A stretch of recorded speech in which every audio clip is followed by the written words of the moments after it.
Bulkang Canlaon sa Negros Island muli nagbuga ng abo na umabot sa 400 metro ang taas. Office of Civil Defense nagbabala sa posibleng ashfall at lahar sakaling umulan. Mga aso sa Dipolog City, sinabuyan ng mainit na tubig. Sa videong viral na sa social media, kita ang isang residente na may bitbit na balde. Lumapit siya sa kulungan, isinaboy yung mainit na tubig, saka umalis.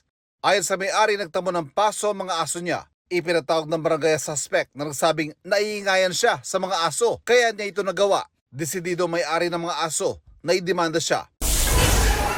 Pagpapatayo ng child daycare center sa mga remote barangay sa Mindanao at iba pang low-income municipality sa bansa, pinabibigyang prioridad ni Pangulong Marcos. Mahigit 300 barangay ang makakatanggap ng pondo para rito. Ivan Merida nagbabalita para sa GMA Integrated News. Huwag magpahuli sa mga balitang dapat niyong malaman.